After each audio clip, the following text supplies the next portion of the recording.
Atenção para o top de 5 segundos. 1, 2, 3, 4, 5. Audiobook do livro Entre Mitos e Verdades. A História do Regime Militar. Brasil Paralelo, 2018. Capa e projeto gráfico: Amanda Loss. Conteúdo: Henrique Zingano e Mariana Goelzer. Terceira edição. Preâmbulo: onde estávamos? Há um fio condutor que parece interligar todas as sociedades humanas entre si. Apesar das longínquas distâncias que separam as civilizações, não há comunidades isoladas. A troca e o compartilhamento de informações têm sido a regra desde o início da nossa trajetória. Tal força, intrínseca à natureza de nossa existência, também se manifestou no início do promissor século XX. Livros, teses e novas descobertas circulavam o mundo em uma velocidade sem precedentes. As ideias e os ideais percorriam o globo rapidamente, devido à facilidade de locomoção dos homens, propiciada por modernos meios de transporte. Ao mesmo tempo em que as novas invenções permitiram a aproximação daqueles que, por tão longo tempo, estiveram apartados, duas formas distintas de compreender as engrenagens sociais dividiram o mundo em campos opostos. A disputa entre o capitalismo, liderado pelos Estados Unidos, e o socialismo, cujo processo de expansão era coordenado pela União das Repúblicas Socialistas Soviéticas, a União Soviética, transformou o interior dos países em campos de batalha. A busca de ambos para garantir a vitória de seu modelo político-econômico resultou na multiplicação de conflitos nacionais com intensa interferência e participação externas. O Brasil era uma peça central no jogo entre as duas potências. Por ser o país de maior influência na América do Sul, seu domínio poderia determinar para que lado penderiam as demais repúblicas. Ali preâmbulo: onde estávamos? O presidente americano John F. Kennedy e o secretário-geral Nikita Khrushchev eram os líderes das duas potências nos momentos mais delicados da Guerra Fria. 7. Localizadas. Assim, o solo brasileiro se tornou o palco dos confrontos de um mundo em guerra, e os embates travados dentro de seu território alteraram irremediavelmente o rumo de sua biografia. A belicosidade da Guerra Fria não estraçalhou somente corpos e espaços. Dilacerou também as mentes e a ciência, inescapavelmente alvejadas no duelo. As perdas humanas contabilizadas ao final dos combates, somaram-se os danos indefinidamente provocados ao intelecto. Convertidas em flancos de batalha, as ciências sociais se tornaram vítimas de investigações enviesadas, que até hoje ressoam em nossa maneira de ver e perceber o passado e, consequentemente, o presente. Em meio à digladiação desenfreada, raros foram os documentos que permaneceram isentos, salvos de intervenções de um e outro lado. Uma política de infiltração de intelectuais revolucionários. Preâmbulo: onde estávamos? Propaganda soviética, anti-americana. 8. Nas universidades, promovida ativamente pela União Soviética desde a década de 1920, assegurou uma hegemonia da perspectiva marxista no campo acadêmico, principalmente na área de humanas. Se no mundo direto e concreto, os Estados Unidos erguia-se como o grande vitorioso, no universo das ideias, em que a ilusão costuma achar fértil habitar, a primazia coube à esquerda. A queda do Muro de Berlim em 1989 e o colapso da União Soviética em 1991 não significaram o fim do enfrentamento ideológico. A criação de narrativas distorcidas e a disseminação de mitos acerca do passado se metamorfosearam na nova estratégia para a conquista do poder. Sob a inspiração de um ponto de vista deturpado, uma parcela majoritária dos historiadores adotou uma interpretação sobre os acontecimentos desse período que nem sempre se manteve fiel à veracidade dos fatos. Entre mitos e verdades, a história do regime militar virou panfleto político, fábula de relato parcial e impreciso. A integralidade dos acontecimentos foi deixada para trás. Chegou a hora de resgatar a outra parte, silenciada, dessa trajetória. Preâmbulo: onde estávamos? 9. Fato 1. A ameaça comunista nunca existiu. As pesadas marchas da Revolução Russa de 1917 cruzaram o planeta e ecoaram nas terras tropicais. Essa reverberação não derivou exclusivamente de um desejo espontâneo dos brasileiros de aderir à luta pelo comunismo, mas era a expressão da bem-sucedida estratégia de Lenin para expandir o socialismo. A Internacional Comunista, Comintern, criada ainda em 1919, tinha justamente o propósito de reunir e organizar os partidos comunistas de todos os países, a fim de que pudessem contribuir de forma coordenada para a implantação do regime em outras nações. A ação planejada do Comintern Lenin discursando durante a Revolução de 1917. 10. Fato 1. A ameaça comunista nunca existiu. Produziu os efeitos desejados no Brasil. No dia 25 de março de 1922, foi fundado o Partido Comunista Brasileiro, PCB. De âmbito nacional, seu objetivo era ensejar uma revolução proletária que substituísse a sociedade capitalista pela socialista. Para materializar essa transformação, os membros do partido começaram a ocupar os sindicatos das grandes cidades, pois essas organizações permitiam a criação de um vínculo com os trabalhadores.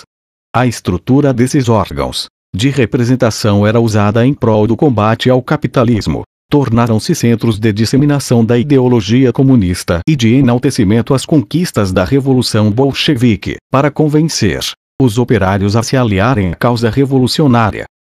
Para ampliar o alcance do movimento, o espaço físico era usado para sediar palestras, eventos e festas, e para formar uma massa crítica, responsável por recrutar novos associados para o partido e a revolução, através da elaboração e tradução de livros, revistas, panfletos e artigos. Tendo em vista a sua intensa atuação na sociedade brasileira, o PCB foi admitido no Comintern em 1924, alçado à condição de seção brasileira da Internacional 11, comunista, PCSBIC. A partir desse ano, passou a obedecer às ordens vindas diretamente de Moscou. Sob orientação soviética, os requisitos para se filiar ao partido se tornaram mais rígidos.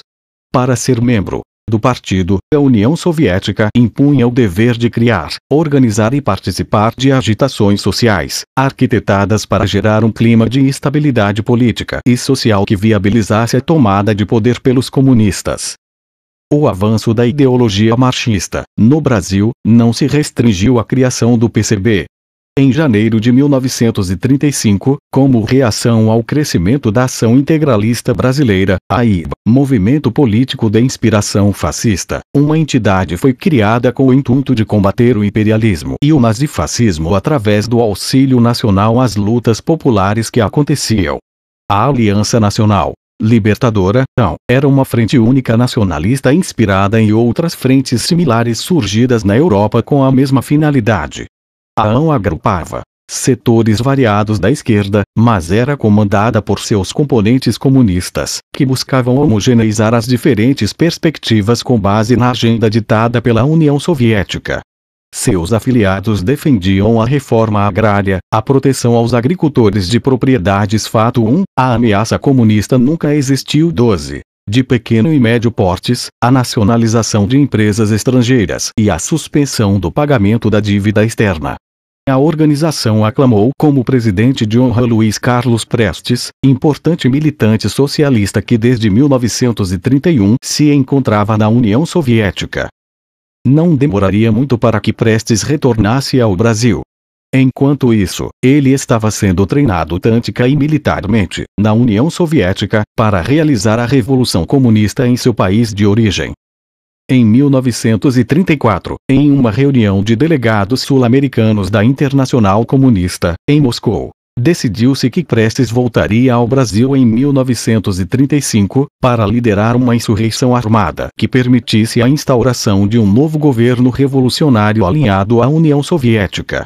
Ele não regressaria sozinho, mas acompanhado por um grupo de veteranos, dentre os quais estavam os alemães Olga Benário e Arthur Ernst Wett, o norte-americano Victor Alan Baron, o belga Léon Jules Vallée e o argentino Rodolfo Guioldi. Olga Benário, membro do Partido Comunista Alemão desde 1926, era agente do Serviço Secreto Militar Soviético e fora recrutada, em 1932, para exercer espionagem internacional.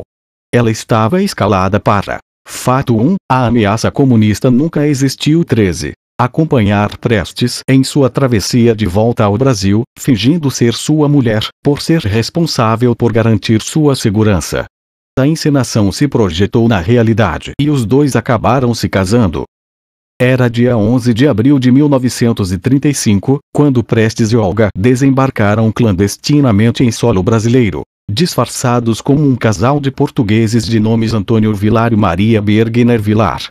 Na mala, traziam, mais do que objetos pessoais, portavam instruções para consumar a tão sonhada Revolução Comunista Brasileira.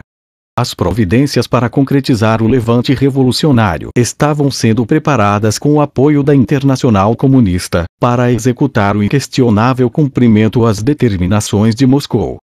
Uma sublevação na cidade de Natal, capital do Rio Grande do Norte, no dia 23 de novembro de 1935, causou uma reviravolta no planejamento, que estava sendo posto em prática, já que estimulou Prestes a antecipar passaporte falso de Luiz Carlos Prestes e Olga Benário. Fato 1. A ameaça comunista nunca existiu. 14. A rebelião. A revolta, em Natal, era baseada em problemas locais, mas Prestes determinou que a ação contestatória se estendesse ao resto do país. Sua tentativa não teve as repercussões pretendidas e somente os quartéis em Recife e no Rio de Janeiro acompanharam a mutinação. A falta de organização dos ataques e a ausência de aderência popular sentenciaram ao fracasso a intentona comunista, como ficou conhecido esse primeiro intento, facilmente derrotado pelo exército. Além de não obter o desfecho esperado, a insurgência ainda favoreceu o presidente da época, Getúlio Vargas, que convenientemente utilizou o clima de desconfiança fomentado pelo golpe frustrado como pretexto político para decretar o Estado Novo em 1937. A resistência ao comunismo forneceu uma justificativa para pacificar possíveis oposições à continuidade de Vargas no poder. No período ditatorial, que perdurou até 1945, a repressão à atuação comunista foi intensificada, obtendo êxito circunstancial na coibição de novos motins. O fim da Segunda Guerra Mundial e do regime autoritário varguista cessaram igualmente o apaziguamento das forças esquerdistas revoltosas. Com o novo influxo democrático, ratificado pela eleição de 1945, fato 1, a ameaça comunista nunca existiu. 15, que conduziu Eurico Gaspar Dutra à presidência, o PCB retomou sua campanha de mobilização das massas populares com o intuito de desestabilizar o governo e conquistar o poder, por meio de atos conspiratórios. A vitória da primeira Revolução Socialista na América, em Cuba, em 1959, impactou os rumos da Guerra Fria na América Latina. O sucesso do método guerrilheiro cubano fez com que a direção da União Soviética acelerasse a execução dos planos de radicalização das práticas que visavam a ocupação do Estado brasileiro. Entusiasmada, uma fração dos comunistas no Brasil agilizou o processo de instrução de voluntários em táticas voltadas para a luta armada. A progressiva ampliação das articulações socialistas engendrou uma crescente fragilidade política, institucional e social ainda nos primeiros anos da década de 1960. A opção por uma via extremista instituiu uma atmosfera de intranquilidade nos países latino-americanos, que resultou no estabelecimento de ditaduras militares com o objetivo primordial de resistir à comunização, cujo foco de propagação estava instalado em Cuba. Uma série de indícios sinalizava a exacerbação das investidas comunistas para se apossar do poder. Fato 1, a ameaça comunista nunca existiu. 16. As impressões não eram infundadas. Luiz Carlos Prestes mais uma vez fora convocado para assumir o papel de mandante da União Soviética dentro do território brasileiro. Em 1961, encontrou Nikita Khrushchev, líder da União Soviética, e juntos planejaram a Revolução Agrária no Brasil, um movimento de redistribuição das propriedades rurais por meio da força. O método de expropriação das terras de grandes latifundiários, com o uso da violência, já havia triunfado enquanto caminho para a implantação do socialismo nas revoluções chinesa, cubana e soviética. Essa decisão se consubstanciou, posteriormente, em um apoio de Prestes às reformas de base propostas por João Goulart. No mesmo ano, surgiram novas organizações, principalmente de dissidentes do PCB, que passaram a enviar dezenas de brasileiros para o exterior, a fim de usufruírem da expertise adquirida pelos companheiros internacionais. Esses militantes eram submetidos a um treinamento político-militar, necessário para que pudessem compor os quadros revolucionários que desencadeariam uma guerrilha no Brasil. Após aprenderem técnicas de combate na Ilha da América. Fato 1. A ameaça comunista nunca existiu. 17. Central, os combatentes eram alocados no Nordeste brasileiro para integrarem as ligas camponesas, organizações formadas para realizar a revolução agrária com o lema Reforma Agrária na Lei ou na Marra. A causa comunista brasileira contava com o apoio de Fidel Castro, que, além do treinamento militar, ainda forneceu armas, dinheiro, e comprou fazendas em Goiás, Acre, Bahia e Pernambuco, transformadas em locais de treinamento para os insurretos. A existência desses centros de preparação se tornou pública e notória no dia 4 de dezembro de 1962, quando o jornal Estado de São Paulo noticiou a descoberta e o desmantelamento de um campo de guerrilha no estado de Goiás, pertencente às ligas camponesas. Notícia de descoberta da guerrilha armada no interior de Goiás. A China também prestou auxílio à Revolução Brasileira. Ao receber afiliados na Academia Militar de Pequim. Fato 1. A ameaça comunista nunca existiu. 18. 1962, contribuiu para ampliar o contingente de pessoas habilitadas para a guerra. No Brasil, esses indivíduos foram instalados na região do Araguaia, cenário que futuramente se tornaria famoso por sediar um dos confrontos mais violentos do regime militar. Se essas movimentações eram estrategicamente veladas, articuladas sem a consciência e a anuência da população, outras evidências se acumulavam visivelmente, revelando os riscos a que a democracia brasileira estava exposta. Uma dessas inequívocas demonstrações tomou corpo na cidade de Niterói, no Sindicato dos Operários Navais, entre os dias 28 e 30 de março de 1963. O Congresso Continental de Solidariedade a Cuba, em cuja convocatória, lia-se: mais uma vez Cuba se vê ameaçada de uma invasão armada. Mais uma vez aqui estamos para dizer aos invasores que uma agressão a Cuba era considerada uma agressão a todos os operários, a todos os camponeses, a todos os intelectuais, a todos os estudantes, homens, mulheres e crianças deste continente, expoliados pelo imperialismo, pelo latifúndio e pelos interesses monopolistas do capitalismo interno. Perturba ao imperialismo e aos seus aliados nacionais o fato de ver que uma nação pode livrar-se da miséria como um só homem. Derrubar uma. Fato 1. A ameaça comunista nunca existiu. 19. Oligarquia opressora. Redimir o operário e o camponês, e entregar ao povo as armas do povo para com elas defender essas conquistas. É um direito impostergável e sagrado, o direito dos povos de escolherem o seu próprio caminho, de forjarem sua própria cultura, de manterem sua própria dignidade. Defender Cuba contra a agressão é defender cada um de nós e todos os povos da América Latina contra futuras agressões. É defender para os operários o direito de não serem oprimidos. É defender para os camponeses o direito de possuírem a terra em que trabalham. É defender para os estudantes e intelectuais o direito de não se desagradarem. Para esta defesa, convocamos todos os povos deste continente a se reunirem em um congresso, que será realizado em nosso país, com o objetivo de manifestar a vontade coletiva de todos os homens e mulheres das Américas, e de forjar uma união inquebrantável para a defesa de Cuba, como expressão de vanguarda da Revolução Latino-Americana. O simpósio reuniu delegações latino-americanas, presidentes de diversos sindicatos e organizações trabalhistas, e expoentes da política nacional. Nos anais, registrou-se o comparecimento de 35 deputados federais e 16 estaduais.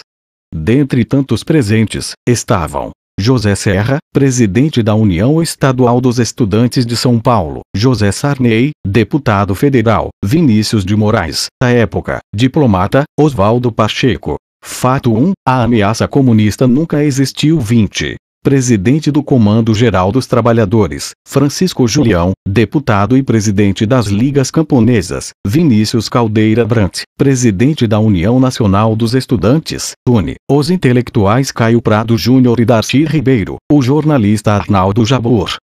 Centenas de cartas foram enviadas sinalizando suporte ao evento, inclusive por representantes internacionais. A mensagem de Zhou Enlai, primeiro-ministro da República Popular da China, celebrava a ocorrência do Congresso no momento em que o governo Kennedy organizou planos para estrangular a Revolução Cubana e reprimir os movimentos de libertação nacional nos diversos países latino-americanos. Além disso, declarava apoio do governo e do povo da China à justa causa dos povos latino-americanos que lutam decididamente contra nosso inimigo comum, o imperialismo norte-americano. Para explicitar sua adesão, a Liga Camponesa do Estado da Paraíba também encaminhou o seguinte comunicado: os camponeses sem terra da Paraíba veem no exemplo cubano o caminho mais prático e mais empolgante para a libertação. Cuba liquidou com fato 1, a ameaça comunista nunca existiu. 21. O latifúndio, com o analfabetismo, com a exploração econômica do imperialismo, com as doenças sociais, em pouco mais de 3 anos. Nessa mesma conferência, Luiz Carlos Prestes manifestou o desejo de que o Brasil fosse o primeiro país da América do Sul a seguir o exemplo de Cuba e se converter em uma nação comunista. O temor face a ameaça comunista era agravado por políticas, ações e discursos do presidente João Goulart, demasiadamente alinhadas ao projeto socialista. As reformas de base, símbolo de seu governo, incluíam alterações nas políticas agrária, urbana, universitária, bancária e fiscal, com o objetivo de diminuir as desigualdades sociais, superar o subdesenvolvimento brasileiro e libertar o país da expoliação internacional. O conjunto das reformas era chamado de bandeira unificadora.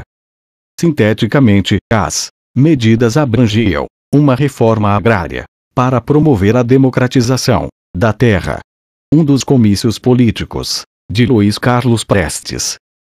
Fato 1, a ameaça comunista nunca existiu. 22. Através da desapropriação das áreas rurais inexploradas ou exploradas contrariamente à função social da propriedade, o que exigia uma alteração na Constituição, já que o governo queria indenizar os donos das terras com títulos da dívida pública e não em dinheiro, e de forma prévia, como determinava a lei, e a promulgação do Estatuto do Trabalhador Rural, que estendia direitos dos trabalhadores urbanos àqueles do campo. Uma reforma educacional voltada para a valorização do magistério e do ensino público em todos os níveis, com o combate ao analfabetismo com a multiplicação das pioneiras experiências do método Paulo Freire. Uma reforma eleitoral que garantia o direito a votar para os analfabetos e para os militares de baixa patente, além de prever a legalização do Partido Comunista Brasileiro, PCB.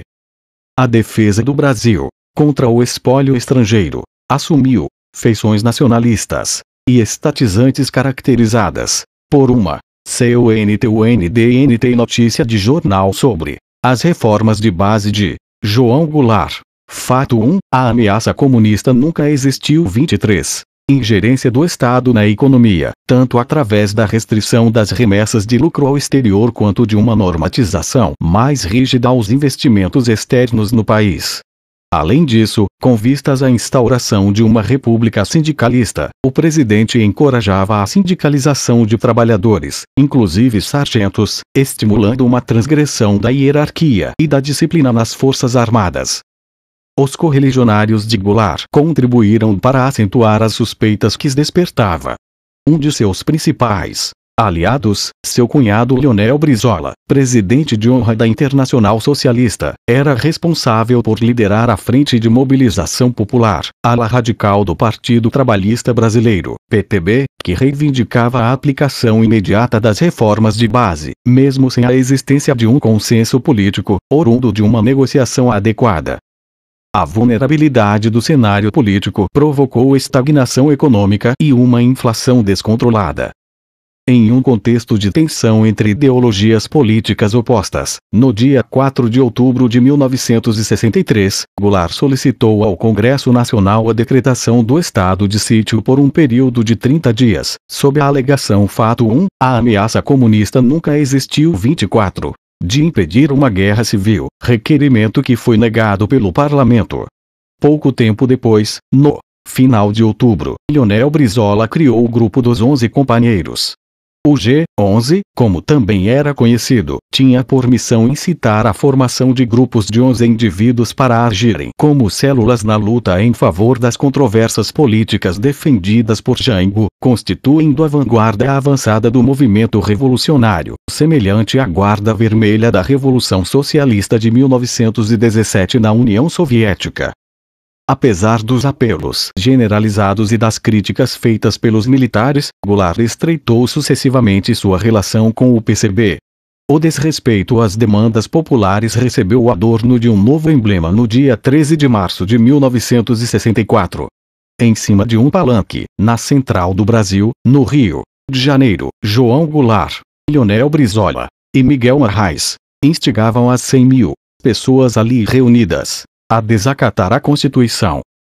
O comício. Fato 1. A ameaça comunista nunca existiu. Notícia de jornal reportando a existência do Grupo dos 11 formado por Leonel Brizola, 25, da Central do Brasil fora organizado por entidades sindicais, que haviam mobilizado seus associados para promover a manifestação.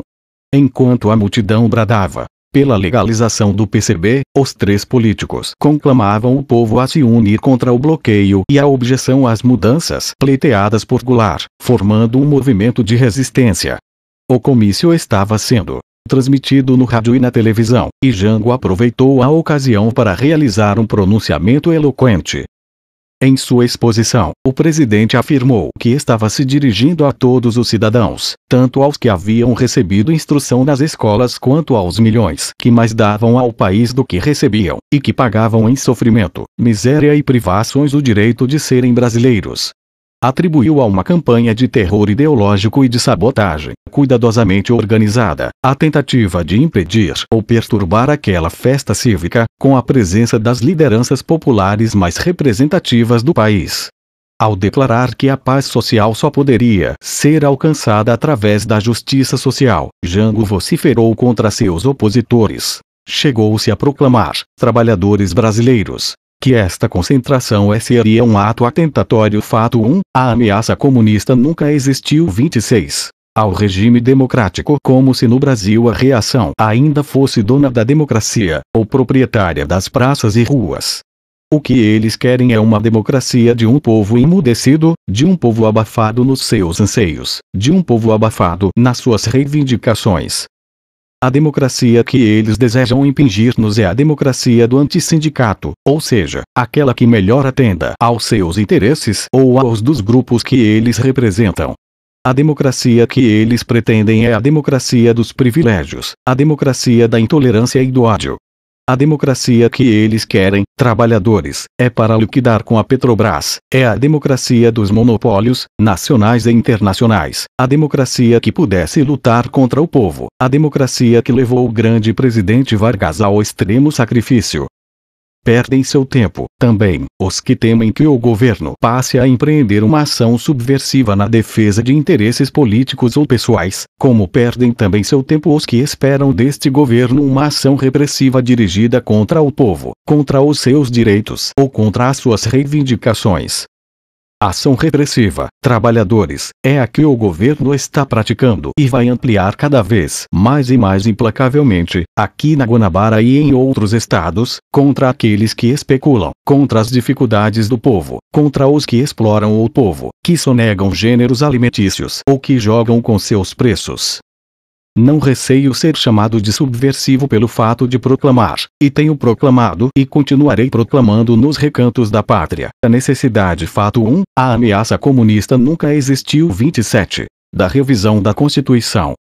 Prosseguiu alegando que naquele discurso estava a prestar conta de seus problemas, mas também de suas atitudes e de suas convicções nas lutas que vem enfrentando, luta contra forças poderosas, mas confiando sempre na unidade do povo e das classes trabalhadoras, unidade que há de encurtar o caminho da nossa emancipação. É apenas de se lamentar que parcelas ainda ponderáveis, que tiveram acesso à instrução superior, continuem insensíveis, de olhos e ouvidos fechados à realidade nacional. São, certamente, trabalhadores, os piores surdos e os piores cegos, porque poderão com tanta surdez e com tanta cegueira, ser, amanhã, responsáveis, perante a história, pelo sangue brasileiro que possa ser derramado, ao pretenderem levantar obstáculos à caminhada do Brasil e à emancipação do povo brasileiro. O nosso lema, Trabalhadores do Brasil, é progresso com justiça e desenvolvimento com igualdade. Ao final de sua manifestação, Jango anunciou ter assinado naquele mesmo dia decretos que determinavam a desapropriação de áreas inexploradas ou subutilizadas, que estavam entregues a um comércio especulativo, odioso e intolerável, a encampação de todas as refinarias de petróleo particulares, e a regulamentação do preço de apartamentos e residências desocupados. Fato 1. A ameaça comunista nunca existiu. 28. Por considerá-los extorsivos e afrontosos ao povo e ao Brasil. De acordo com o presidente, essa ordem para expropriar os latifúndios improdutivos não configurava uma reforma agrária, pois o pagamento das propriedades seria feito à vista e em dinheiro, conforme estipulado na Constituição, de forma radicalmente oposta aos interesses do povo brasileiro. Ao encerrar, trabalhadores, quero dizer que me sinto reconfortado e retemperado para enfrentar a luta, que tanto maior será contra nós quanto mais perto estivermos do cumprimento do nosso dever. À medida que esta luta apertar, sei que o povo também apertará sua vontade contra aqueles que não reconhecem os direitos populares, contra aqueles que exploram o povo e a nação. Uma semana depois do comício, no dia 23 de março de 1964, os oficiais da Marinha decretaram um motim na sede dos sindicatos dos metalúrgicos do Rio de Janeiro, em reação à ordem de prisão dos cartazes no comício. Das reformas indicavam a radicalização das esquerdas. Fato 1. A ameaça comunista nunca existiu. 29. Principais organizadores da reunião em comemoração ao 2º aniversário da Associação dos Marinheiros e Fuzileiros Navais, uma entidade ilegal. Na solenidade, que contou com a presença de representantes sindicais e líderes estudantis, além do deputado Leonel Brizola, os marinheiros expuseram sua insatisfação com o regulamento disciplinar e a qualidade das refeições fornecidas no quartel e a bordo dos navios, reivindicando, ao mesmo tempo, uma reformulação do Código de Conduta e a melhora da alimentação. A rebelião incitou várias outras sublevações no interior das Forças Armadas, todas com o suporte de Brizola e do Comando Geral dos Trabalhadores. No dia 26 de março, os marinheiros firmaram um acordo de rendição, que determinava a prisão dos revoltosos em um quartel em São Cristóvão. Horas depois, os prisioneiros foram libertados, anistiados por Goulart. A interferência de Goulart na penalização dos amotinados acirrou a indisposição das altas patentes das Forças Armadas ao seu governo, acentuando a crise que este já vivenciava com os setores militares. O governo de Jango sofreu uma deterioração ainda mais exacerbada no dia 29 de março de 1964. Fato 1. A ameaça comunista nunca existiu. 30. Quando, ignorando o pedido de assessores e do seu líder na Câmara, Tancredo Neves, Goulart compareceu à sede do Automóvel Clube para uma homenagem da Associação dos Sargentos da Polícia Militar. Em sua prédica, mencionou o anseio de uma alteração constitucional que permitisse sua participação nas eleições presidenciais de 1965. Essa sequência de eventos não deixou incólume a democracia brasileira. As sucessivas ofensivas dos socialistas para se apoderarem do poder motivou uma articulação da oposição. O Brasil e outros países latino-americanos foram subjugados pelo pendor contrário da balança, fazendo com que as sequelas dessa disputa se eternizassem em nossa trajetória. Fato 1. A ameaça comunista nunca existiu. 31. Fato 2. O regime militar foi um golpe, pois não teve apoio popular. Os brasileiros assistiam atônitos a todos esses acontecimentos. Parlamentares, importantes instâncias da Igreja Católica e os principais jornais da imprensa brasileira exigiam ações das Forças Armadas para conterem os comunistas. O tom radical dos discursos no comício da Central do Brasil assustou amplos setores da população e resultou na organização de protestos para exprimir o descontentamento social com os rumos da situação nacional. A Marcha da Família, com Deus pela Liberdade, é o nome dado às manifestações que DSPONTARAM Marcha da Família com Deus pela Liberdade, 32, a partir de março de 1964, a fim de enfrentar as ofensivas comunistas. Com a participação de componentes eclesiásticos e de entidades femininas, o movimento buscava resistir à guinada socialista no país, assinalada pelas reformas propostas por Jango e por uma proliferação de cartazes com a foice e um martelo, símbolo mundial do comunismo. A cidade de São Paulo, no dia 19 de março, se tornou espectadora da primeira dessas significativas mobilizações. No dia de São José, padroeiro da família, ao menos 300 mil cidadãos tomaram as ruas. Reunida em frente à Praça da República, a multidão caminhou em direção à Igreja da Sé. Ao chegar lá, as pessoas aglomeraram-se no interior da ilustre catedral, para que juntas pudessem celebrar uma missa pela salvação da democracia. Durante o evento, distribuiu-se um manifesto ao povo do Brasil, um texto que convocava a população a participar de uma reação para afastar Goulart da presidência. Dentre número, cartazes indicavam os anseios da população perante a crise econômica e o caos social. Fato 2. O regime militar foi um golpe, pois não teve apoio popular. 33. Sós em distintos indivíduos, amedrontados com as direções da política nacional, havia pessoas de influente envergadura. Antônio Silva da Cunha Bueno, deputado e principal articulador da marcha, Auro de Moura Andrade, presidente do Senado, e Carlos Lacerda, governador do estado da Guanabara, eram figuras de destaque no protesto. Juracy Magalhães e o general Castelo Branco, responsáveis por liderar o movimento, compunham os rostos familiares naquela enorme aglutinação. As organizações femininas auxiliaram na preparação da passeata. A campanha da Mulher pela Democracia, CANDE, da União Cívica Feminina, da Fraterna Amizade Urbana e Rural, dentre outras, eram patrocinadas pelo Instituto de Pesquisas e Estudos Sociais, IPES. O IPES recebia financiamento de grandes empresas nacionais e multinacionais e estava incumbido de coordenar a oposição ao governo Jango. Em folhas de jornais, imortalizaram-se as memórias de um Brasil cindido pelas rivalidades políticas. Estampavam-se, nas capas dos noticiosos, os temores já alastrados na sociedade. Chega! Basta! Fora! Foram os dizeres publicados sucessivamente nos 3 Fato 2, o regime militar foi um golpe, pois não teve apoio popular. 34. Dias que antecederam o golpe, pelo matutino carioca Correio da Manhã, em referência a Jango. Fazendo coro ao seu conterrâneo, o Globo ostentou a manchete Fora Jango. Esses periódicos não se constituíram em vozes isoladas. O Jornal do Brasil e o Diário de Notícias também pregavam abertamente a deposição do presidente. A crise política e as inquietações sociais, aprofundadas a cada dia, encontraram sua redenção no dia 31 de março de 1964, quando o general Olímpio Mourão Filho, comandante da 4ª Divisão de Infantaria de Juiz de Fora, sediada em Minas Gerais, intimou seus homens para que marchassem até o Rio de Janeiro, a fim de ocuparem a cidade e deporem Goulart. A decisão fora feita perifericamente, sem a antecipada anuência dos demais líderes das forças de resistência. O general Castelo Branco, chefe do Estado, maior naquela circunstância, recebeu com surpresa a informação de que tropas haviam partido em direção ao Rio de Janeiro, para general Olímpio Mourão Filho, à esquerda.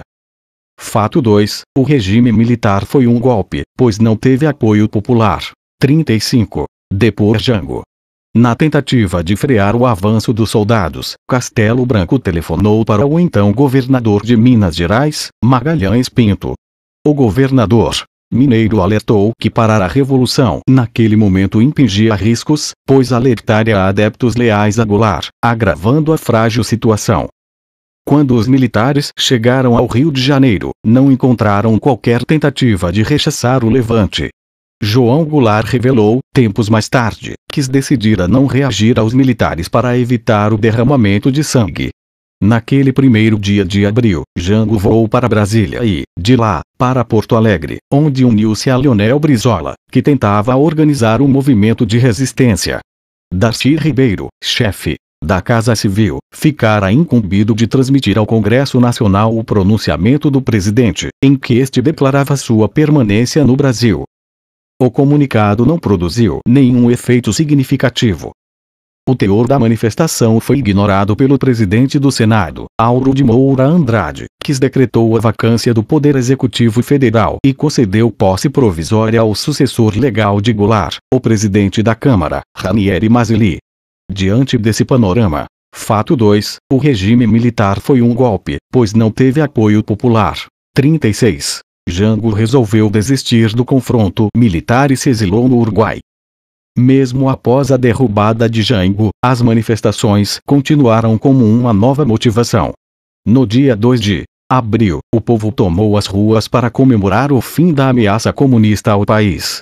1 milhão de pessoas se reuniu na Marcha da Vitória, como a Marcha da Família passou a ser chamada, articulada pela CAND no Rio de Janeiro. O apoio à deposição de Jango também foi assinalado no pronunciamento de relevantes instituições.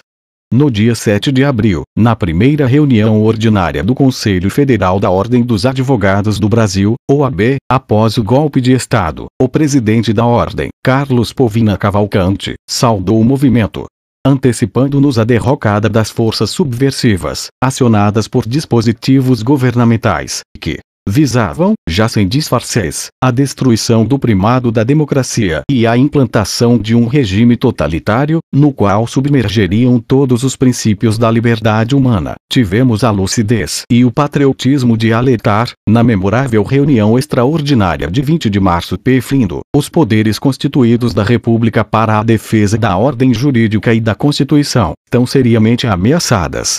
Mercê de Deus, sem sairmos da órbita constitucional, podemos hoje, erradicado. Fato 2, o regime militar foi um golpe, pois não teve apoio popular. 37. O mal das conjuras comuno-sindicalistas, proclamar que a sobrevivência da nação brasileira se processou sob a égide intocável do Estado de Direito.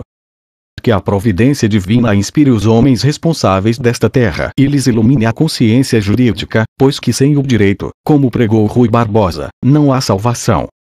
No dia 9 de abril, o Comando Supremo da Revolução, uma junta militar composta pelo general Arthur da Costa e Silva, o brigadeiro Francisco de Assis Correia de Melo e o almirante Augusto Rademacher, 14, decretou o primeiro ato institucional. O AI-1, como foi chamado, impunha modificações à Constituição de 1946. Embora tenha mantido o funcionamento do Congresso Nacional, o ato suspendeu a imunidade parlamentar e autorizou a cassação dos mandatos federais, estaduais, municipais, por parte do Comando Revolucionário, com a suspensão.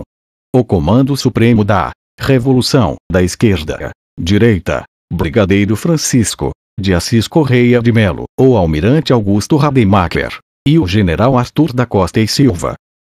Fato 2, o regime militar foi um golpe, pois não teve apoio popular. 38. Dos direitos políticos, pelo prazo de 10 anos, dos que, porventura, fossem destituídos de seus cargos. Também foram suspensas pelo período de 6 meses, a vitaliciedade assegurada aos magistrados e a estabilidade dos servidores públicos. Além disso, o AI-1 criou as bases para a instalação de inquéritos policiais militares, IPMs, instrumentos para a investigação das atividades políticas de esquerda. A junta militar fez divulgar no dia seguinte a primeira lista de alvos do AI-1. Ao todo, 102 pessoas foram acusadas, 41 delas, deputados federais. Luiz Carlos Prestes, secretário-geral do PCB, Miguel Arraes, governador de Pernambuco, Leonel Brizola, ex-governador do Rio Grande do Sul, Celso Furtado, economista, Darcy Ribeiro, ex-chefe da Casa Civil e reitor da Universidade de Brasília, Samuel Weiner, jornalista, bem como os ex-presidentes João Goulart e Jânio Quadros, tiveram seus direitos políticos suspensos. Juntaram-se a estes os 122 oficiais expulsos das Forças Armadas. 2 dias após a publicação do ato, conforme previsto no próprio AI, as eleições indiretas para os cargos de presidente e vice-presidente da República deveriam. Fato 2, o regime militar foi um golpe, pois não teve apoio popular. 39. A ser realizadas. O Comando Supremo da Revolução indicou o general Humberto de Alencar Castelo Branco para a presidência, chefe do Estado-Maior do Exército e um dos principais articuladores da derrubada de Goulart. Castelo Branco era apoiado tanto pela sociedade brasileira quanto pela imprensa e contava com a aprovação dos setores da Igreja Católica e de grandes líderes políticos. No dia 11 de abril de 1964, o Congresso Nacional ratificou a escolha do comando, elegendo Castelo Branco para a presidência com 361 votos, 123 a mais do que os 238 de que precisava. Para exercer a vice-presidência, por sua vez, optaram por um civil, o deputado José Maria Alckmin do Partido Social Democrático. No dia 15 de abril, os dois foram empossados. Naquela cerimônia, quando Castelo Branco foi declarado chefe do Executivo brasileiro, consolidou-se a vitória dos militares sobre o movimento comunista. A OAB não foi a única instituição a se pronunciar sobre os recentes acontecimentos no país. A anuência da população também ficou demonstrada em comunicados emitidos por outras instituições. Em julho, foi a vez da Comissão Central da Conferência Nacional dos Bispos do Brasil, CNBB, divulgar seu posicionamento. Fato 2, o regime militar foi um golpe, pois não teve apoio popular. 40. Em uma declaração sobre a situação nacional, atendendo à geral e angustiosa expectativa do povo brasileiro, que via a marcha acelerada do comunismo para a conquista do poder, as Forças Armadas acudiram em tempo, e evitaram se consumasse a implantação do regime bolchevista em nossa terra. A postura adotada pela Associação Brasileira de Imprensa, AB, também serve para indicar como a sociedade percebia a ocupação do poder pelos militares, pois essa entidade não apresentava uma coesão interna. Havia uma ambivalência de seus integrantes, capazes de ser, ao mesmo tempo, a favor e contra os governos militares. Essa indecisão se refletiu na sua postura e no tom da sua atuação. Fato 2, o regime militar foi um golpe, pois não teve apoio popular. 41. Fato 3, os guerrilheiros lutavam pela democracia. Quando o general Castelo Branco ascendeu ao poder, 30 países já haviam sido subjugados ao domínio da União Soviética através do uso de forças militares. A tentativa de resistir à invasão comunista resultava na articulação de novas invasões, golpes e massacres. Uma vez conquistados, esses estados passavam a ser governados por ditadores submetidos aos desmandos de Moscou. A dominação do Brasil apresentava um caráter estratégico no contexto da Guerra Fria. O quinto maior país do mundo exerce influência sobre seus vizinhos latino-americanos e poderia determinar os rumos das demais nações no Trópico Sul. O risco de um golpe socialista no Brasil era evidente. A ocupação do poder pelos militares não fora leviana. Possuía metas claras: desmantelar as estruturas de poder da extrema 42. Esquerda, a fim de restaurar um ambiente de plenitude democrática, e promover uma reorganização econômica e o combate à corrupção. Apesar de partilharem os mesmos objetivos, os militares estavam divididos, pois não concordavam com as soluções necessárias para os alcançar. Enquanto a ala branda, também chamada legalista, a qual pertencia ao general Castelo Branco, defendia que ações moderadas eram suficientes para salvaguardar a democracia, os setores mais radicais, os linha dura, propunham a imposição de severas restrições às atividades políticas para garantir a segurança do Brasil. Estes pressionavam Castelo Branco, a prorrogar tanto o seu mandato quanto a vigência do AI-1 e suspender as eleições de 1965. Apesar das coações, o presidente respeitou as determinações constantes no AI-1 e, no dia 3 de outubro de 1965, as eleições para os 11 governos estaduais transcorreram normalmente. Fazia mais de um ano que os militares haviam ocupado o poder.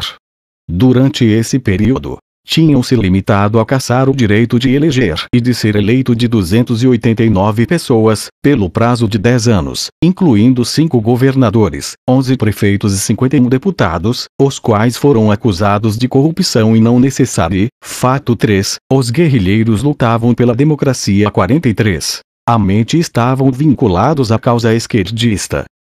Além disso, as eleições presidenciais estavam agendadas para o fim do mandato de Goulart, conforme data prevista. Não demoraria muito para que esse cenário de baixo nível de intervenção sofresse um revés. O estopim para uma fase de repressão mais incisiva foi dado pela vitória dos candidatos da oposição nos estados da Guanabara, atual Rio de Janeiro, e de Minas Gerais, o que desencadeou uma reação dos militares linha dura, que constrangiam Castelo Branco a adotar medidas mais coercitivas. Intimidado com as possíveis consequências de manter limitações reduzidas aos direitos políticos, o presidente ordenou a promulgação do Ato Institucional N2 no dia 27 de outubro de 1965. O AI-2 extinguiu os partidos políticos e estipulou eleições indiretas para o cargo de presidente da República. Em novembro do mesmo, documento oficial do Ato Institucional N2. Fato 3. Os guerrilheiros lutavam pela democracia há 44. O Ato Complementar N4 regulamentou a criação dos novos partidos políticos. As diretrizes impostas pelo Ato Complementar foram rígidas e coibiram a existência do pluripartidarismo. Assim, apenas 2 partidos políticos conseguiram ter seu processo de abertura formalizado: a Aliança Renovadora Nacional, ARENA, representante do governo militar, e o Movimento Democrático Brasileiro, MDB, de oposição ao regime. A participação política da população sofreria novo abalo no dia 5 de fevereiro de 1966. O Ato Institucional N3 estendeu o modelo de eleições indiretas para os governadores dos estados e lhes delegou a responsabilidade de indicar os prefeitos das capitais. Os atos institucionais e complementares, bem como as emendas constitucionais, eram incorporados à Constituição Federal de 1946, ainda em vigor. A inclusão de tantos dispositivos legislativos incentivou o presidente Castelo Branco a solicitar a elaboração de uma nova Constituição, que integrasse tais modificações às tradições do direito público constitucional brasileiro. Em 15 de abril de 1966, Castelo Branco havia criado, através do Decreto N. 58.198, uma comissão especial de juristas incumbidos de formular fato 3, os guerrilheiros lutavam pela democracia há 45, um projeto de Constituição.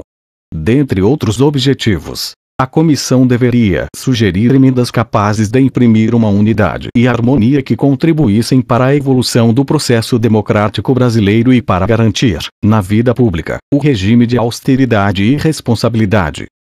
Ao mesmo tempo em que elaboravam uma nova Constituição, os militares eram progressivamente impelidos a recrudescer as opressões impostas pelo regime, para se protegerem das articulações dos movimentos de esquerda que visavam a chegada ao poder.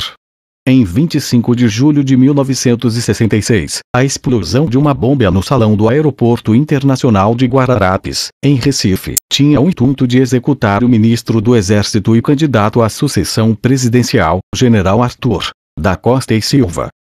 O ataque terrorista não conseguiu atingir o futuro presidente, mas levou a óbito o jornalista Edson Regis de Notícia de Jornal, reportando sobre o ataque terrorista no Aeroporto de Guararapes. Fato 3. Os guerrilheiros lutavam pela democracia há 46. Carvalho e o vice-almirante Nelson Gomes Fernandes. Embora nenhum grupo tenha declarado a autoria do atentado, certos indícios apontavam a participação de integrantes da Ação Popular. A Ação Popular, TAP, fundada em 1962, era uma organização política de âmbito nacional oriunda da Juventude Universitária Católica. Seus membros estavam empenhados em colaborar para a transformação das estruturas brasileiras, de modo a viabilizar a transição para a sociedade socialista. Por adotar práticas e discursos incompatíveis com a Igreja Católica, a entidade se desvinculou da instituição, tornando-se independente. Em 1963, para arquitetar uma ação coordenada, a associação lançou um documento base, em que estipulava o direcionamento de militantes para diferentes frentes de atuação, como a cultura popular, o vínculo com profissionais, o engajamento político partidário, a mobilização estudantil, entre outros. No mesmo ano, na qualidade do seu desempenho junto aos setores político-estudantis e uma aliança com os membros do PCB garantiram a eleição do seu candidato à presidência da União Nacional dos Estudantes, UNE, José Serra. Após a Revolução de 1964, fato 3, os guerrilheiros lutavam pela democracia. 47. Os dirigentes da organização decidiram investir na formação e no preparo de seus associados para comporem os frontes de resistência armada ao regime, através de ações violentas. A AP não era a única entidade de extrema esquerda comprometida com a realização de uma insurreição no Brasil. Em 1964, universitários da cidade de Niterói, no Rio de Janeiro, se uniram e formaram um movimento revolucionário 8 de outubro. O MR-8, como era conhecido, participou intensamente de operações guerrilheiras, ao promover uma série de atentados, com vistas à instalação de um governo socialista. A decisão de empreender ou não uma luta armada para se apoderar do Estado produziu uma cisão dentro do ilegal Partido Comunista Brasileiro, PCB. Os diretores do PCB não estavam coadunados com a radicalização dos métodos para conquistar o poder, mesmo inseridos em um contexto que proibia a participação de partidos políticos exclusivamente socialistas nas disputas eleitorais, limitando a atuação dos comunistas a alguns membros do MDB. A cúpula do partido persistiu com sua defesa da via pacífica para a instauração do socialismo no Brasil, e da coexistência. Fato 3, os guerrilheiros lutavam pela democracia. 48, harmônica com os países do bloco capitalista. Alguns militantes discordavam dessas decisões, por entenderem que a belicosidade constituía uma melhor alternativa, sendo afastados em 1961. Para implementar suas ideias, esses dissidentes fundaram em 1962 o Partido Comunista do Brasil, PCdoB. Do ponto de vista externo, o PCdoB pregava o confronto com os países capitalistas, enquanto internamente optara por abraçar a luta armada. Alinhado à China, o partido enviou cerca de 25 voluntários para este país em 1963.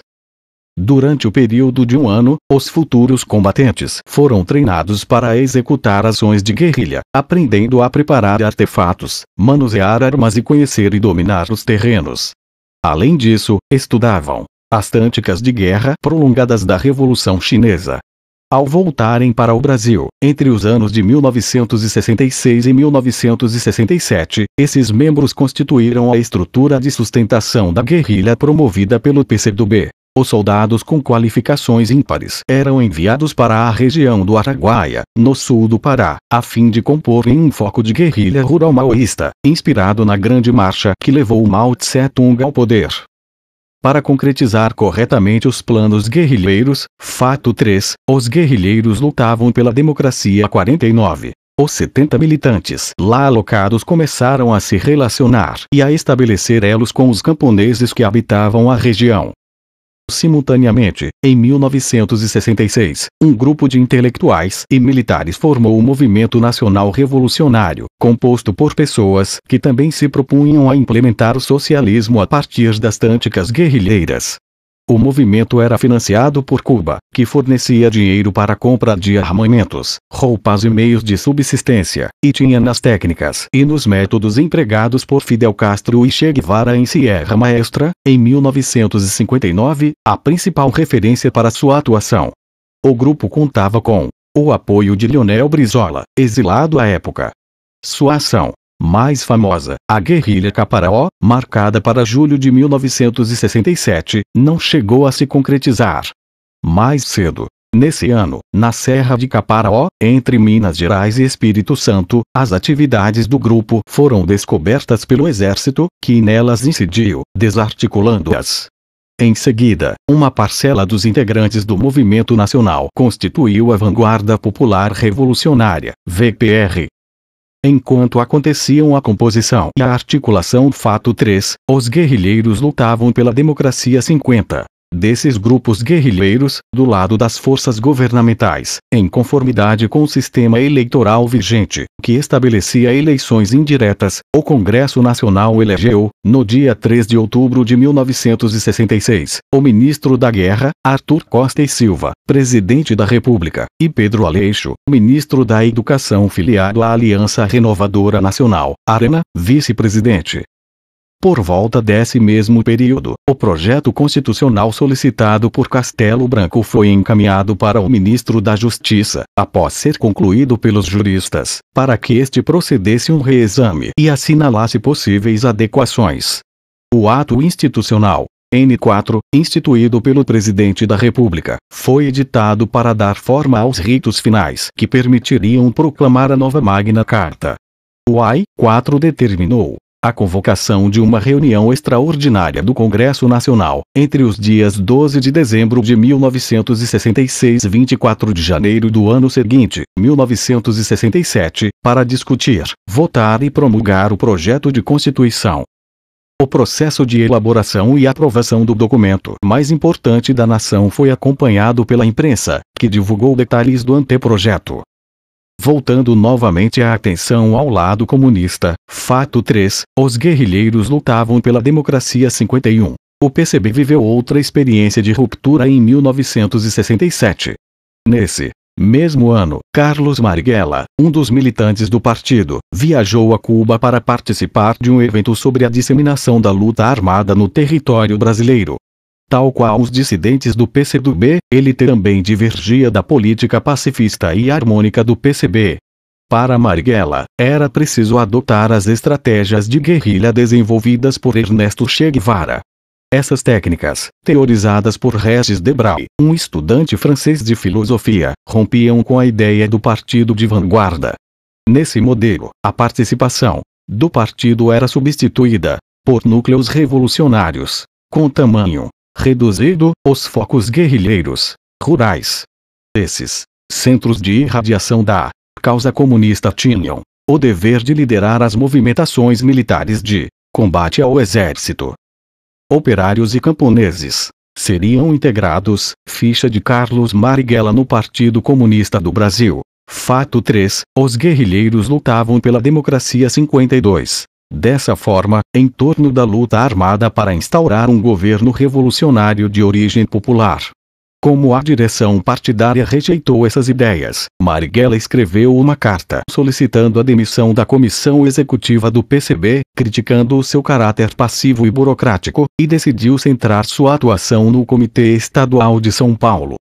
A decisão de comparecer à Conferência da Organização Latino-Americana de Solidariedade, OLAS, em agosto de 1967, que estava sendo boicotada pelo PCB, custou a Marighella a expulsão do partido. Manuel Jover Teles, Joaquim Câmara Ferreira, Mário Alves, Jaco Gorender, Miguel Batista e Apolônio de Carvalho também foram expulsos, na mesma circunstância. De volta ao Brasil em setembro de 1967, Marighella fundou a Ação Libertadora Nacional, AL, junto com Joaquim Câmara, cartaz da Aliança Libertadora Nacional. Fato 3, os guerrilheiros lutavam pela democracia 53. Ferreira e Virgílio Gomes da Silva. Em fevereiro de 1968, os dois primeiros lançaram o pronunciamento do Agrupamento Comunista de São Paulo. O documento declarava a anuência às resoluções da OLAS, descritas na Declaração Geral de Adoção da Guerrilha como um melhor caminho para a formação dos exércitos de libertação e o mais bem-sucedido para realizar a luta revolucionária latino-americana. A guerrilha, dentro desse contexto, compunha plano estratégico e tático mais abrangente, que seria conduzido principalmente por essa frente armada, com a progressiva integração dos camponeses e dos operários aos quadros militares de libertação. O desenvolvimento de guerrilhas nas cidades recebia ênfase dentro do escopo desse projeto. O pronunciamento também publicizava o surgimento da ALN como a organização responsável pelo planejamento e a execução de tais ações violentas. Adotando o lema de Guevara, de que o dever de todo revolucionário é fazer a revolução, a ALN passou a recrutar jovens universitários, que eram doutrinados ideologicamente para serem posteriormente enviados a Cuba. A chegada dos primeiros guerrilheiros instruídos em Cuba, em 1968, deflagrou a promoção da guerrilha Fato 3, os guerrilheiros lutavam pela democracia 54, urbana por essa organização, através de assaltos a bancos como forma de financiamento das atividades. No mesmo período, duas novas entidades passaram a compor o espectro dos movimentos de luta armada: o Partido Comunista Brasileiro Revolucionário, PCBR, formado por outros dissidentes do PCB, Mário Alves, Jover Teles e Apolônio de Carvalho, e a Vanguarda Popular Revolucionária, VPR. A VPR se constituiu da reunião de militares, partidários de Leonel Brizola, originados da fragmentação da guerrilha de Caparaó, suscitada pelo MNR, de estudantes e intelectuais que anteriormente participavam da organização trotskista política operária, POLOP, e de indivíduos atuantes junto aos sindicatos operários paulistas durante a greve dos metalúrgicos de Osasco em 1968. Além de atuar em colaboração com os sindicatos, a VPN desenvolveu ações de guerrilha. Seu principal líder era Carlos Lamarca, um antigo capitão do exército. Posteriormente, Lamarca e Marighella se uniram. Em Belo Horizonte, em 1968, ainda surgiu mais uma organização de dissidentes da PULOP, o Comando de Libertação Nacional, Colina, responsável pela realização de vários assaltos a Fato 3, os guerrilheiros lutavam pela democracia 55, agências bancárias e atentados à bomba. A crescente violência e o pânico gerados pela atuação desses grupos, principalmente nas grandes cidades, como São Paulo e Rio de Janeiro, provocaram uma reação dos militares. Assassinatos e ataques a quartéis ocorriam de maneira recorrente. A tática de assaltar bancos, carros fortes e estabelecimentos comerciais para roubar dinheiro estavam se popularizando. Houve uma intensificação da repressão. Entre janeiro e agosto de 1968, mais de 200 pessoas foram presas por participarem da luta armada. Os policiais, civis e militares, entretanto, não conseguiam coibir sozinhos essas investidas e eram obrigados a experienciar baixas frequentes nas corporações. Além dos embates físicos, os anos finais da década de 1960 assistiram à infiltração nas artes, na cultura, nas universidades e no jornalismo, de militantes de esquerda brasileira, que, inspirados no marxismo cultural, notícia de jornal do julgamento do grupo Colina, incluindo o nome de Dilma Rousseff. Fato 3, os guerrilheiros lutavam pela democracia 56. Utilizavam esses meios para influenciar a opinião pública. Essa estratégia conseguiu cumprir seu objetivo de mobilizar a população e, em 1968, também influenciadas por movimentos internacionais pós-maio de 68 na França, diversas manifestações estudantis exigiam o restabelecimento das liberdades democráticas. O aumento da insegurança devido aos atentados, que matavam e feriam inocentes, pressionavam o governo para que adotasse medidas imediatas para acabar com a violência. Aliado a isso, em 2 de setembro de 1968, no plenário da Câmara, o deputado Márcio Moreira Alves incitou o povo a não comparecer às comemorações da Semana da Pátria, a fim de boicotar o militarismo. O governo solicitou ao Congresso a permissão para processar o deputado, e teve sua demanda rejeitada.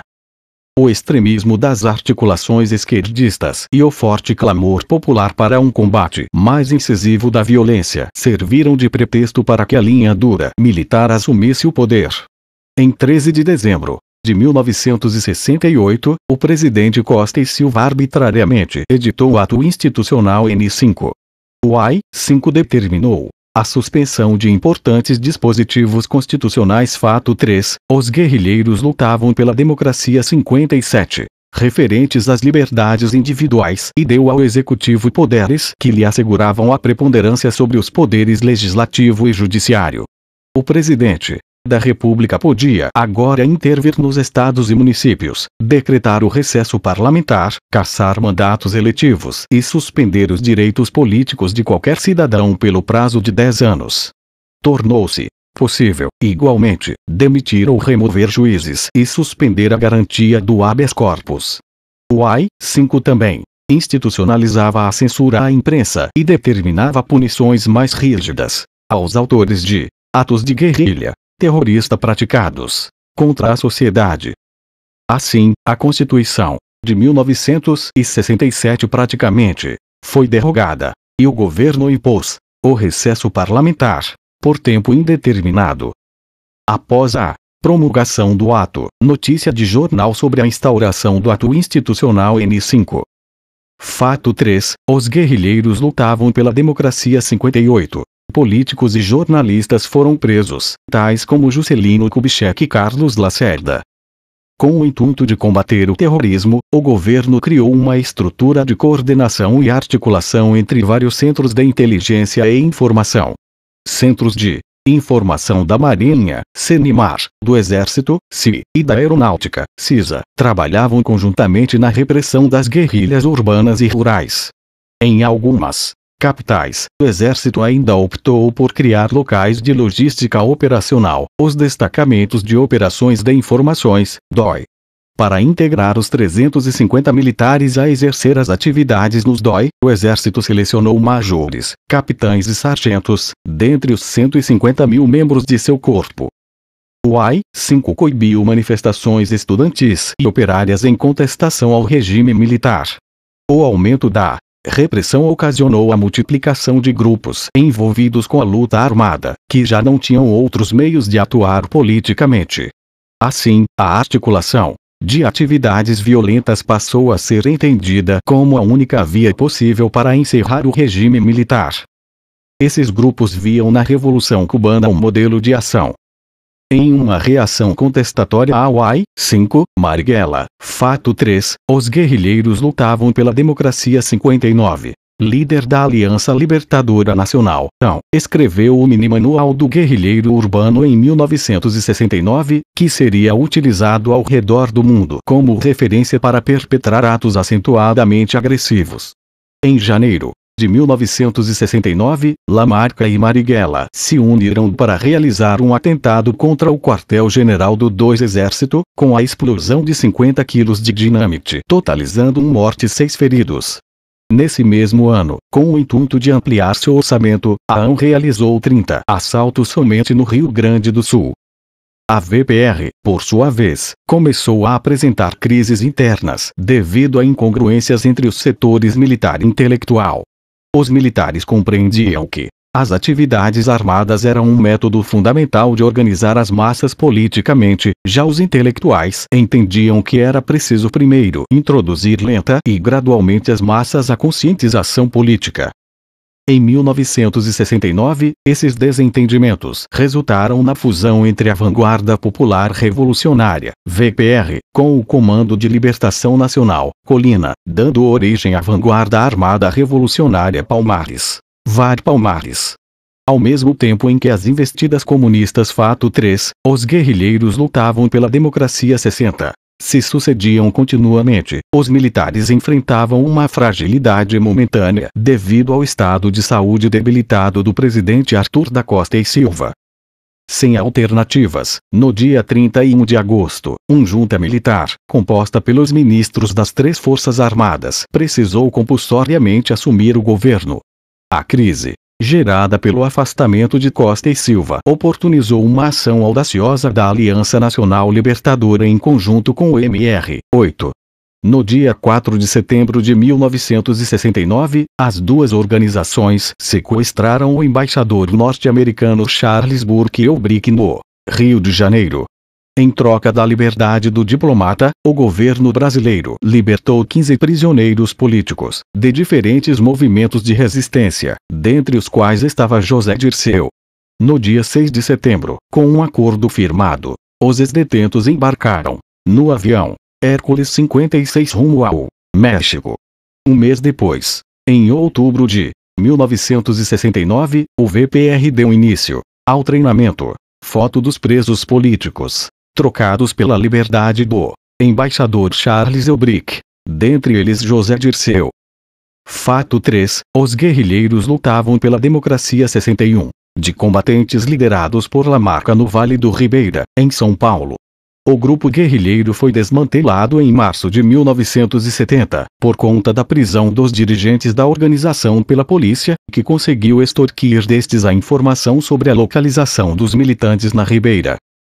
Diante da severidade do quadro clínico de Costa e Silva e sua impossibilidade de permanecer na presidência, Médici foi empossado presidente em seu lugar, em outubro de 1969, por meio de um processo eleitoral atípico.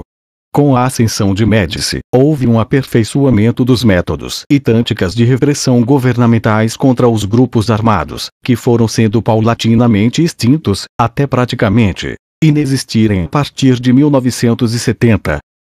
Em 4 de novembro de 1969, uma equipe policial sob o comando do delegado Sérgio Fleury localizou Carlos Marighella, em São Paulo, e o matou. Joaquim Câmara Ferreira, conhecido como Velho ou Toledo, passou a ocupar a posição de líder da AN em seu lugar. Outro caso de sequestro de um embaixador, nesse caso alemão, ficou famoso em junho de 1970. A AU, desta vez em parceria com a VAR Palmares, raptou o Fato 3. Os guerrilheiros lutavam pela democracia 62. Ehrenfried von Leben, cuja libertação garantiu aos grupos guerrilheiros a soltura de 40 presos políticos. A continuidade desse tipo de ação, somada aos ataques promovidos em quartéis para roubar armamento e munição, levou o governo a preparar ostensivamente seus policiais para um conflito com os grupos de guerrilha. Estruturou-se uma importante operação com o objetivo de prender os membros dos movimentos guerrilheiros. Concomitantemente, buscava-se apoio da população no auxílio aos policiais e militares na disputa contra a subversão. Em 1971, uma crítica ao personalismo de Lamarca dentro da VPR e sua adesão à guerra prolongada como melhor estratégia militar conduziu a um rompimento entre o líder e a entidade. Lamarca se aproximou, a partir de março de 1971, do MR-8, passando a integrar o corpo desse movimento. Sua participação, no entanto, não durou muito. Em 18 de setembro, encontrado no município de Ipupiara, no interior da Bahia, Lamarca foi morto pela polícia. Com a sua morte, os militantes do MR-8 se exilaram no Chile, em 1972. As ações armadas arrefeceram e foram substituídas pela atuação política, no seio do MDB. Fato 3. Os guerrilheiros lutavam pela democracia 63. Em outubro de 1971, João Câmara Ferreira, que tinha assumido a liderança da AN, foi preso e veio a falecer pouco tempo depois, ainda encarcerado. Enfraquecida, a AN, que chegara a contar com 2.000 adeptos ativos, começou a se desagregar, diante das inúmeras prisões, que passaram a se intensificar com o fortalecimento das políticas coibitivas.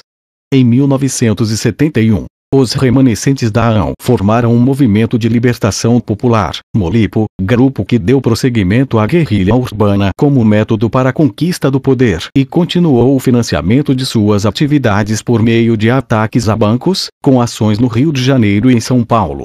Ainda tentaram implementar uma base rural no estado de Goiás, mas falharam. Com o desenvolvimento dos órgãos de inteligência e repressão militares, os guerrilheiros começaram a perder a guerra. Amedrontados, militantes buscavam abandonar a luta armada. Devido à tentativa de desistência, os guerrilheiros eram acusados de traição. Cabia aos tribunais vermelhos sentenciar o réu. Em muitas ocasiões, a pena era o ato de justiçamento, ou seja, a execução do réu por seus próprios companheiros. Fato 3. Os guerrilheiros lutavam pela democracia 64. Em 1972, o PCdoB ainda mantinha os campos na região do Araguaia, nas divisas entre os estados de Goiás, Pará e Maranhão. Pretendiam, assim, instruir um centro guerrilheiro responsável por estimular a Revolução Socialista. Em 12 de abril de 1972, no entanto, um ataque do exército deu início à guerrilha do Araguaia, um dos episódios mais traumáticos do regime militar. Como forma de agilizar e tornar mais eficiente o combate aos guerrilheiros orientados pelo PCdoB, o exército decretou que a região constituía uma zona de segurança nacional. Quando os militares atacaram menos de 70 militantes, em sua maioria, estudantes recrutados nas cidades, haviam sido formados no local. Em 1973, depois de uma operação de infiltração, conhecida como Sucuri, Médici enviou equipes para o Araguaia. A guerrilha, que nunca chegou a se efetivar, pois seria deflagrada, conforme previsão da organização, apenas 2 anos depois, foi derrotada com sucesso pelos militares, que realizaram uma caça aos agentes, uma das campanhas militares contra a guerrilha do Araguaia. Fato 3. Os guerrilheiros lutavam pela democracia 65. Envolvidos. Em 1975, todo o grupo foi dizimado. Não restou um prisioneiro dessa operação militar, que foi responsável pelo cômputo de 1/3 dos desaparecidos políticos durante todos os 21 anos de ditadura militar.